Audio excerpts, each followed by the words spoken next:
Em Mateus 24, a partir do versículo 14, Jesus fala sobre a volta dele e diz: Este evangelho do reino será pregado em todo o mundo como testemunho a todas as nações. Então virá o fim. Assim, quando vocês virem o abominável da desolação, do qual falou o profeta Daniel no lugar santo, quem lê entenda, então os que estiverem na Judéia fujam para os montes. Quem estiver no telhado da sua casa, não desça para tirar dela coisa alguma. Quem estiver no campo, não volte para pegar seu manto. Como serão terríveis aqueles dias para as grávidas e para as que estiverem amamentando. Orem para que a fuga de vocês não aconteça no inverno nem no sábado, porque haverá grande tribulação, como nunca houve desde o princípio do mundo até agora, nem jamais haverá. Se aqueles dias não fossem abreviados, ninguém sobreviveria. Mas por causa dos eleitos, aqueles dias serão abreviados. Se então alguém disser: Vejam, aqui está o Cristo, ou ali está ele, não acreditem, pois aparecerão falsos cristos e falsos profetas, que realizarão grandes sinais e maravilhas, para, se possível, enganar até os escolhidos. Vejam, eu os avisei antecipadamente. Se alguém disser: Ele está lá no deserto, não saiam, ou ali está ele dentro da casa, não acreditem. Porque, como um relâmpago sai do Oriente e se mostra no Ocidente, assim será a vinda do Filho do Homem. Onde houver cadáver, ali se ajuntarão os abutres. Encerra aqui no versículo 28, em uma passagem muito interessante, em que Jesus está falando da volta dele.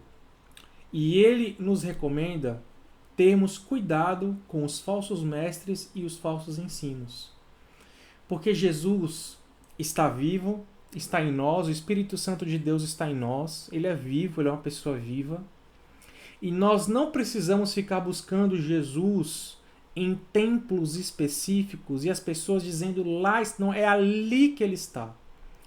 Porque não é num templo específico. Não é uma igreja que se denomina um templo. Jesus Cristo, ele vem habitar no nosso coração. É o Espírito Santo habitando em nós. É Jesus, é Deus. Jesus, Deus, o Pai e o Espírito Santo, Trindade, uno, um Deus em nós, habitando em nós, o selo da salvação. E ele diz para tomarmos cuidados, porque o engano vem, e se possível, para enganar até os escolhidos.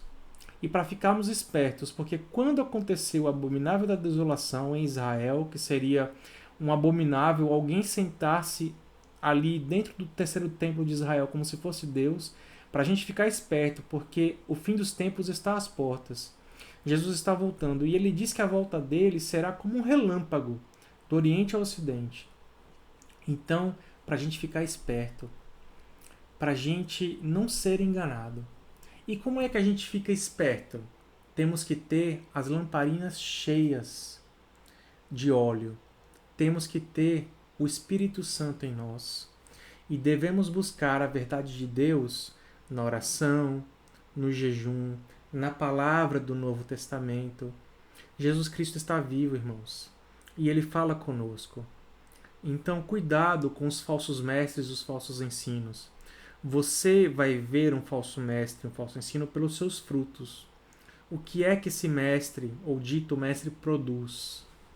Quais são as consequências do seu ensino? Será que é liberdade ou é escravidão? A verdadeira liberdade está em Jesus Cristo, o nosso Senhor. E ele vem morar no nosso coração, não é em templos. Então tome cuidado com os falsos mestres e busque Jesus Cristo, orando, jejuando, na palavra do Novo Testamento. Porque se um falso mestre, ou aquele que se diz mestre, fala uma coisa e a Bíblia diz outra no Novo Testamento, se está diferente, não é você que está lendo errado, é a pessoa que está distorcendo a palavra. Temos que ser sábios. E a nossa busca em Deus deve ser em oração e em jejum, porque Deus responde às nossas orações.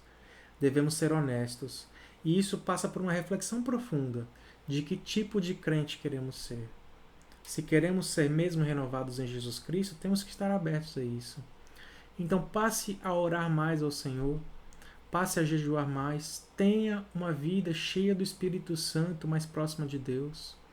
Esse é o convite de hoje e mantenha-se firme e alerta até a volta de Cristo, para que ela não te pegue de surpresa. Na verdade, ela seja uma chegada de alegria. O Mestre chegou e ele te receberá de braços abertos, se você estiver firme na palavra e obediente a Deus. Lembre disso e obedeça ao Senhor em sua palavra, que está no Novo Testamento. Deus te abençoe, meus irmãos.